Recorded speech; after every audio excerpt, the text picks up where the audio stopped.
Everyone, ఈ వీడియోలో కాకతీయుల తర్వాత తెలంగాణ హిస్టరీలో భాగంగా కాకతీయులు అనే చాప్టర్ ప్రీవియస్ వీడియోలో మొత్తం ఎక్స్ప్లెయిన్ చేశాను కదా. సో కాకతీయుల తర్వాత ముసురుడు నాయకులు వస్తారనమాట. సో ఆ తర్వాత ఎలా అయ్యింది అసలు ఏంటి అనేది కంప్లీట్గా చూద్దాము. అయితే ఇక్కడ ఏంటి అంటే సో క్రీస్తు శకం 1323లో కాకతీయులు అనేది పతనం అనేది జరిగిందనమాట. సో కాకతీయ డైనస్టీ అనేది ఫినిష్ అయిపోయింది. సో పతనం అయింది. ఆ తర్వాత ఏమైంది, ఎవరు పతనం చేశారంటే ఢిల్లీ సుల్తాన్ అని చెప్పాను కదా. సో 5 దండయాత్రలు జరుగుతాయన్నమాట. ఢిల్లీ సుల్తాన్లు దక్షిణ భారతదేశంపై అంటే కాకతీయ రాజ్యంపై దండయాత్ర చేస్తారు. సో అందులో వాళ్ళు విన్ అవుతారనమాట. విన్ అయిన తర్వాత కాకతీయుల డైనస్టీ అనేది అంతమవుతుంది. సో దీని తర్వాత ఏంటి అంటే ఇక్కడ ఈ వరంగల్ అనే ప్రాంతం ఉంది కదా. సో ఆ వరంగల్కి వీళ్ళు సుల్తాన్పూర్ అని పేరు పెడతారనమాట. ఎవరు అంటే ఢిల్లీ సుల్తాన్లు అని చెప్పొచ్చు. ఇక్కడ ఏంటి అంటే ఈ పేరు పెట్టిన తర్వాత దీనికి ఒకరు ఆ ప్రాంతానికి ఇప్పుడు ఢిల్లీ సుల్తాన్లు ఇప్పుడు ఓడించారు కదా కాకతీయులని. మరి ఆ ప్రాంతాన్ని ఎవరో ఒకరు పరిపాలించారు కదా. సో మాలిక్ మక్బూల్ ఇతను గవర్నర్ అనమాట. ఇతని గన్నమ నాయక అని కూడా అంటారనమాట. ఈ గన్నమ నాయక మాలిక్ మక్బూల్ ఇతను గవర్నర్గా పాలించాడనమాట. ఏ ప్రాంతాన్ని అంటే వరంగల్ అంటే సుల్తాన్పూర్ ప్రాంతాన్ని అనమాట. సో పరిపాలించే టైంలో ఆ టైంలో ఢిల్లీ సుల్తాన్ ఎవరు అంటే మహమ్మద్ బిన్ తుగ్లక్ 1325 ఆ టైంలో. అయితే ఏమైంది అయితే ఈ మహమ్మద్ బిన్ తుగ్లక్కి వ్యతిరేకంగా దక్షిణ భారతదేశంలో ఉద్యమం జరిగింది. ఎందుకు ఉద్యమం జరుగుతుందంటే సో ఆబ్వియస్లీ ఎందుకు అంటే ఇప్పుడు నార్త్ ఇండియాలో ఈ ఢిల్లీ సుల్తాన్లు ముస్లిమ్స్ అనమాట. దక్షిణ భారతదేశంలో సౌత్ ఇండియాలో మోస్ట్లీ అందరూ హిందువులే ఉంటారు కదా. సో హిందువులకి ముస్లింలకి పడక కొన్ని వాళ్ళ ఆచారాలు వీళ్ళకు నచ్చకపోవడంతో హిందువులకి ఈ దక్షిణ భారతదేశంలో ఉద్యమం అనేది స్టార్ట్ చేశారనమాట. ఫస్ట్ ఎక్కడ స్టార్ట్ చేశారు అంటే మదురైలో స్టార్ట్ చేశారు 1325లో. సో ఎవరు అంటే వజీర్ సయ్యద్ జలాలుద్దీన్ అనమాట. దక్షిణ భారతదేశం అని స్పెసిఫై చేసేది ఫస్ట్. అయితే ఆంధ్ర ప్రాంతంలో ఇక్కడ ఆంధ్ర ప్రాంతం అంటే ఆంధ్రప్రదేశ్ తెలంగాణ 2 తెలుగు ప్రాంతాలు అనమాట. తెలుగు ప్రాంతంలో సో ఎవరి నాయకత్వంలో మరి ఉద్యమం స్టార్ట్ అయింది అంటే ప్రోలయ నాయకుడు అనమాట. ప్రోలయ నాయకుడి నాయకత్వంలో ఈ ఉద్యమం అనేది స్టార్ట్ అయింది. ఆ ఉద్యమానికి పేరు పెట్టింది ఏంటి పేరు అంటే విమోచన ఉద్యమం అంటారనమాట. విమోచనోద్యమం మోస్ట్ ఇంపార్టెంట్ విమోచనోద్యమం. అయితే ఈ విమోచనోద్యమం ఎందుకు జరిగింది అంటే ఇప్పుడు వాళ్ళు పరిపాలిస్తున్నారు కదా ఢిల్లీ సుల్తాన్లు సంథింగ్ ఎవరినో గవర్నర్గా సంథింగ్ పెట్టి వాళ్ళు పరిపాలిస్తున్నారు ఈ తెలంగాణ ఆంధ్ర ప్రాంతాన్ని. సో వాళ్ళు అసలు వద్దు, వాళ్ళ వ్యవహారం నచ్చక వీళ్ళు విమోచనోద్యమం ఒక ఉద్యమం స్టార్ట్ చేశారనమాట. సో ఫస్ట్ ఎవరు స్టార్ట్ చేశారు ఆంధ్రప్రదేశ్లో అంటే ఎవరి నాయకత్వంలో జరిగింది అంటే ప్రోలయ నాయకుడు అనమాట. మెయిన్ పర్సన్ అనమాట. ఇది స్టోరీ. అయితే ఈ ముసునూరి అంటే ఈ ప్రోలయ నాయకుడు ఎవరు, వీళ్ళ వంశం ఏంటి అంటే ముసునూరు వంశం అనమాట. సో వీళ్ళనే ముసునూరు నాయకులు అంటారు. ఈ ముసునూరు నాయకుల్లో 2 పర్సన్స్ గురించి కంప్లీట్గా మనం నేర్చుకుందాము. ఇప్పుడు ముసురు నాయకుల గురించి అంటే ముసునూరు నాయకుల గురించి ఈ వీడియోలో కంప్లీట్గా డీటెయిల్గా చూద్దాము. ఫస్ట్ ఏంటి అంటే ఈ ముసునూరు వంశ స్థాపకుడు ఎవరు అంటే ముసునూరి ప్రోలయ నాయకుడు అనమాట. ప్రోలయ నాయకుడు వీళ్ళ యొక్క రాజధాని దేనిని రాజధానిగా చేసుకొని వీరు పరిపాలించారు అంటే భద్రాచలంలోని రేకపల్లె అనే ప్రాంతాన్ని రాజధానిగా చేసుకున్నారనమాట. సో వీళ్ళ యొక్క స్వస్థలం ఏంటి, వీళ్ళ యొక్క నేటివ్ ప్లేస్ ఏంటి అంటే ముసునూరు అనమాట. సో ఊరు పేరు మీదగానే వీళ్ళ సర్నేమ్గా చేంజ్ అయిపోయింది అనమాట. ఇంటి పేరు కూడా సో ముసునూరు అని చెప్పేసి చేంజ్ అయిందనమాట. దీని అంటే ఏ శాసనం ప్రకారం ఇది ప్రూఫ్ అంటే ఏంటి అంటే సో ముసునూరు అనే స్వస్థలం వీళ్ళకి ఇంటి పేరు అయ్యిందని చెప్పేసిన శాసనం ఏంటి అంటే విలాస తామ్ర శాసనం అనమాట. So most important. మళ్ళీ వీళ్ళు ఈ ముసునూరు నాయకుల గురించి చదువుకుంటున్నామంటే ఆధారాలు ఏమైనా ఉన్నాయా అంటే ఉన్నాయి. అవి ఏంటి అంటే మోస్ట్ ఇంపార్టెంట్ విలాస తామ్ర శాసనం. ఈ విలాస తామ్ర శాసనాన్ని వేయించింది ఎవరు అంటే ప్రోలయ నాయకుడు.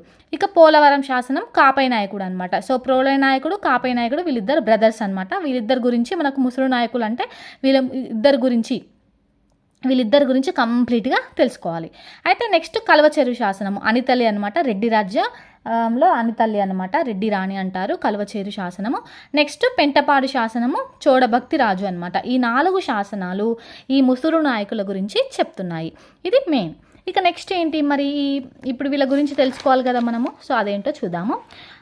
ప్రోలయ నాయకుడు అనమాట. ఇతను క్రీస్తు శకము 1325 నుంచి 1332 వరకు పరిపాలించారు. అయితే ఇక్కడ విమోచనోద్యమం అయింది కదా. విమోచనోద్యమంలో వీళ్ళు విజయం సాధించి ఢిల్లీ సుల్తాన్లు ఇప్పుడు ఇక్కడ ఢిల్లీ పాలకులు ఇక్కడ పరిపాలిస్తున్నారు కదా. సో వాళ్ళని వెళ్ళగొట్టి వీళ్ళే స్వతంత్రం ప్రకటించుకున్నారనమాట. సో అందులో ఎవరు అంటే ఇక్కడ ఉన్నారు కదా ముసురుడు నాయకులు, అలాగే రేచర్ల వెలమ వంశం వాళ్ళు, వీళ్ళు దక్షిణ భారత్ అంటే ఈ తెలంగాణ ప్రాంతాన్ని, తెలంగాణ ఆంధ్ర ప్రాంతాన్ని పరిపాలించారు. సో అందులో భాగంగా ఫస్ట్ ముసురుడు నాయకుల్లో ప్రోలయ నాయకుడు అనమాట. సో ఇతను క్రీస్తు శకం 1325 నుంచి 1332 వరకు ఇతను పరిపాలించాడనమాట. సో వంశ స్థాపకుడు అంటారు ఇతనిని.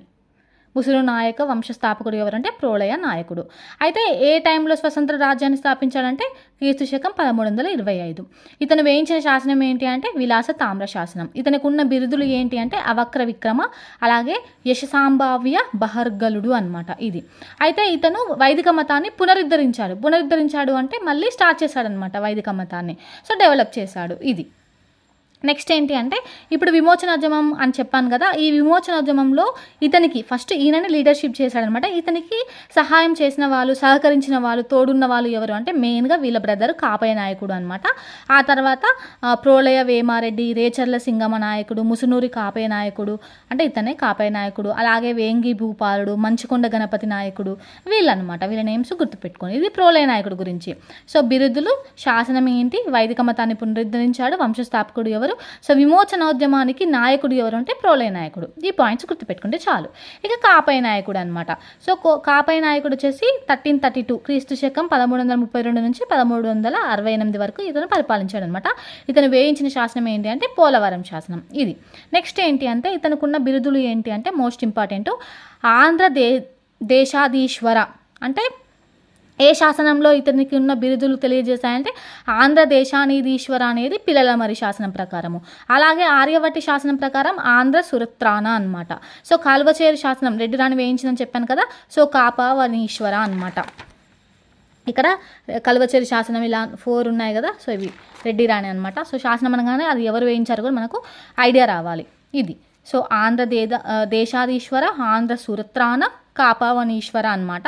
ఏ శాసనాల ప్రకారం అనేది కూడా మనకు తెలుసుకోవాలి. ఇతను దేనిని రాజధానిగా చేసి పరిపాలించాడు అంటే వరంగల్ అనమాట ఇది.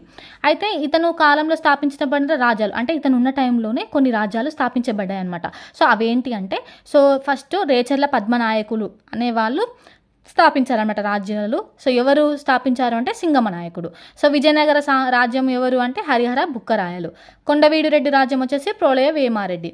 బహుమని రాజ్యం వచ్చేసి అల్లావుద్దీన్ హసన్ గంగు. ఈ బహుమని రాజ్యం అంటే స్థాపించడంలో ఇతను ఎవరు కాపయ్య నాయకుడు హెల్ప్ చేశాడనమాట. సో 1347లో ఈ బహుమని రాజ్యం అనేది స్థాపించబడింది. సో ఈ రాజ్య స్థాపనలో ఇతను హెల్ప్ చేశాడు. కాపయ్య నాయకుడు ఎవరికి హెల్ప్ చేశాడు అంటే ఈ హసన్ గంగు, అల్లావుద్దీన్ హసన్ గంగుకి హెల్ప్ చేశాడు. హెల్ప్ చేసిన తర్వాత కూడా వీళ్ళకి బహుమని రాజ్యానికి ఈ కాపయ్య నాయకుడికి మధ్య యుద్ధాలు జరిగి వీళ్ళు పరిపాలించిన ప్లేసెస్ ఎవరు ఈ కాపయ్య నాయకుడు ఏదైతే పరిపాలిస్తున్నాడో ఆ ప్రాంతాల్లో కొన్ని దుర్గాలని కోల్పోవడం జరుగుతుందనమాట. అది కంప్లీట్గా చూద్దాము. అయితే ఈ ముస్లిం చరిత్రకారులు ఉంటారు కదా, ఇతనిని ఏమేమిగా పిలువబడ్డాడు అంటే కన్యానాయక్, కృష్ణానాయక్, కన్యాపాయక్, కనయబడ్ ఇలాంటి నేమ్స్ అనగానే మనకు కాపయ్య నాయకుడు గుర్తుకు రావాలన్నమాట. కన్యానాయకు, కృష్ణానాయకు, కన్యాపాయక్, అలాగే కనయబడ్ అనమాట. సో ఇవన్నీ ముస్లిం చరిత్రకారులు ఇతనిని కాపయ్య నాయకుడికి ఇచ్చిన నేమ్స్ అనమాట. ఇది కూడా గుర్తుపెట్టుకోవాలి. అయితే ఇప్పుడు బహుమని రాజ్యంతో కాపయ్య నాయకుడికి మధ్య యుద్ధాలు జరుగుతాయి. ఫస్ట్ 1350 క్రీస్తు శకం 1350లో జరుగుతుందన్నమాట. క్రీస్తు శకం 1350లో సో సికిందర్ ఖాన్ ఎవరు అంటే ఇప్పుడు హసన్ గంగు అని చెప్పాను కదా బహుమని రాజ్య స్థాపకుడు, అతని యొక్క సేనాని అనమాట సికిందర్ ఖాన్. ఇతనికి కాపయ్య నాయుడికి మధ్య యుద్ధం జరిగితే ఈ కాపయ్య నాయకుడు ఓడిపోవడంతో కౌలాస్ దుర్గం అంటే నిజామాబాద్ అనే ప్రాంతం అనమాట, దానినే కౌలాస్ దుర్గం అంటారు. సో అది వాళ్ళకి ఇచ్చేస్తారు. ఎవరికి ఇచ్చేస్తారంటే బహుమని రాజ్యం వాళ్ళకి ఇచ్చేసి సంధి చేసుకుంటారనమాట. ఇది ఫస్ట్ 1350లో. నెక్స్ట్ క్రీస్తు శకం 1356లో మళ్ళీ యుద్ధం జరుగుతుంది హసన్ గంగుకి కాపయ్య నాయకుడికి. సో ఇక్కడ ఇతను మళ్ళీ ఓడిపోతాడు అనమాట. కాపయ్య నాయకుడు ఓడిపోయిన తర్వాత ఇతను భువనగిరి కోటని ఇచ్చేస్తాడనమాట. ఎవరికి అంటే ఈ హసన్ గంగుకి ఇచ్చేస్తాడు. ఇది సెకండ్. ఇక నెక్స్ట్ వచ్చేసి మహమ్మద్ షా. ఇప్పుడు హసన్ గంగే ఉండడు కదా ప్రతిసారి. సో నెక్స్ట్ వేరే చేంజ్ అవుతూ ఉంటారు కదా బహుమని రాజ్యంలో కూడా. సో అందులో భాగంగా మొదటి మహమ్మద్ షా అనమాట. ఇతనికి వినాయదేవుడు. ఈ వినాయదేవుడు ఎవరు అంటే ఇప్పుడు కాపయ్య నాయకుడు వాళ్ళ కొడుకు అనమాట, కుమారుడు. సో వీళ్ళిద్దరికి మధ్య యుద్ధం జరుగుతుందనమాట. ఎందుకు ఇతను వినాయదేవుడు ఇట్లా యుద్ధం చేశాడంటే వాళ్ళ ఫాదర్ పైన యుద్ధం చేసి వాళ్ళ ఫాదర్ని ఓడిస్తారు కదా వీళ్ళు. ఎవరు అంటే బహుమని రాజా, హసన్ గంగు వీళ్ళంతా. సో అది ఇతను మనసులో పెట్టుకొని మళ్ళీ యుద్ధానికి వెళ్తాడనమాట. అక్కడ ఈ యుద్ధంలో భాగంగా ఈ వినాయదేవుడు అనే అతను చనిపోతాడనమాట. ఇది థర్డ్. ఇక నెక్స్ట్ వచ్చేసి ఈ మళ్ళీ మొదటి మహమ్మద్ షాకి కాపై నాయకుడికి ఇక కొడుకు చనిపోయింది కదా, సో దాంతో మళ్ళీ యుద్ధం చేస్తే మళ్ళీ కాపై నాయుడు కూడా ఓడిపోతాడు. ఇది క్రీస్తు శకం 1364-65 టైంలో ఈ యుద్ధం అనేది జరుగుతుంది. ఇందులో మళ్ళీ ఈ బహుమని రాజ్యం వాలి అంటే మొదటి మహమ్మద్ షా గెలుస్తాడనమాట. గెలవడంతో గోల్కొండ దుర్గం కూడా కోల్పోతాడు. టోటల్గా కౌలాస్ దుర్గము, భువనగిరి కోట, ఈ గోల్కొండ దుర్గం అనేది కోల్పోవడం జరుగుతుందన్నమాట. ఇది ఈ బహుమని రాజ్యాలతో ఉన్నది. నెక్స్ట్ ఏంటి అంటే భీమవరం యుద్ధం. ఈ భీమవరం యుద్ధం ఎవరెవరికి జరుగుతుంది అంటే మొదటి అనవోతా నాయకుడికి కాపై నాయకుడి. ఈ మొదటి అనవోతా నాయకుడు ఎవరు అంటే రేచల్ల వెలమ నాయకుడి రాజు అనమాట. ఇతనికి కాపై నాయకుడి మధ్య యుద్ధం జరిగితే ఇందులో కాపై నాయకుడు చనిపోతాడు. చనిపోవడంతో ఈ ముసురుడు వంశం అనేది అంతం అవుతుంది. ఇది పాయింట్ అనమాట. ఇది మెయిన్ పాయింట్. ముసురు నాయకులు అనగానే ఇద్దరు గురించి తెలుసుకోవాలి. సో అది ఒకటి ప్రోళయ నాయకుడు, కాపై నాయకుడు. సో కాపై నాయకుడు ఉన్న టైంలో మరి సమకాలికులు ఎవరు అంటే ఢిల్లీ సుల్తాన్ ఎవరు అంటే మహమ్మద్ బిన్ తుగ్లక్ అనమాట. ఫిరోజ్ తుగ్లక్. మహమ్మద్ బిన్ తుగ్లక్ ఉన్నాడు, ఫిరోజ్ తుగ్లక్. సో విజయనగర సామ్రాజ్యం వచ్చేసి హరిహర బుక్కరాయలు, మొదటి బుక్కరాయలు అనమాట. సో బహుమని రాజ్యంలో వచ్చేసి హసన్ గంగు, మొదటి మహమ్మద్ షా. పద్మనాయకులు వచ్చేసి సింగమ నాయుడు, అనవోతా నాయకుడు. కొన్ని బుక్స్లో అనవోతా నాయకుడు ఉంది, అనపోతా నాయకుడు ఉంది. సో అనవోతా నాయకుడు అనమాట. ఇలా అనమాట. సో ఇవి కూడా మనకు గుర్తుపెట్టుకోవాలి సమకాలికులు. సో భీమవరం యుద్ధము, సో కాపై నాయకుడు బిరుదులు ఏంటి, ఏ శాసనం ప్రకారం ఏంటి అని చెప్పేసి, ప్రోళయ నాయకుడు. సో ఇది విమోచనోద్యమం అనమాట. ఇది మొత్తం మనకు ముసునూరు వంశం గురించి. ఇక నెక్స్ట్ మనము వేలమ నాయకుల గురించి నెక్స్ట్ వీడియోలో చూద్దాము. లైన్గా ఒకే వీడియోలో చెప్తే కొంచెం కన్ఫ్యూజన్ ఉంటుంది. సో ఫస్ట్ ముసునూరు నాయకులు అనగానే విమోచనోద్యమము, అలాగే ప్రోళయ నాయకుడు, కాపై నాయకుడి గురించి కంప్లీట్గా తెలుసుకోవాలి. వీళ్ళ యొక్క రాజధాని ఏంటి అంటే రేకపల్లి అనమాట. ఫస్ట్ రేకపల్లిని రాజధానిగా చేసుకొని పరిపాలించారు. సో ఈ చరిత్ర ఆధారాలు ఏంటి అంటే ఈ 4 శాసనాలు మోస్ట్ ఇంపార్టెంట్ అనమాట. సో నా వీడియోస్ మీకు నచ్చినట్లయితే ప్లీజ్ లైక్ చేయండి. నెక్స్ట్ వీడియోలో మనము కంప్లీట్గా ఈ వెలమ నాయకుల్లో మనకి రాచకొండ వెలమ నాయకులు ఉంటారు, అలాగే దేవరకొండ వెలమ నాయకులు ఉంటారనమాట. ఈ రాచకొండ వెలమ నాయకుల గురించి, ఈ దేవరకొండ వెలమ నాయకుల గురించి కంప్లీట్గా చూసేద్దాము. చూసిన తర్వాత నెక్స్ట్ కుతుబ్షాయిలు, అసలు కుతుబ్షాయిలు ఎలా వచ్చారో, వీళ్ళ యొక్క స్టోరీ ఏంటి అని చెప్పేసి కుతుబ్షాయిల గురించి కూడా కంప్లీట్గా డీటెయిల్గా చూద్దాము. కుతుబ్షాయిల తర్వాత మనకి నిజాం రాజ్యం వస్తుంది. నిజాం రాజ్యం గురించి కూడా కంప్లీట్గా ఎక్స్ప్లెయిన్ చేస్తాను. నా వీడియోస్ మీకు నచ్చినట్లయితే ప్లీజ్ లైక్ చేయండి. మీకు ఈ నోట్స్ కావాలి అంటే హ్యాకీకర్తా యాప్ని డౌన్లోడ్ చేసుకోండి ప్లే స్టోర్లో. తొందరలోనే నేను నోట్స్ అప్లోడ్ చేస్తాను. Thank you for watching.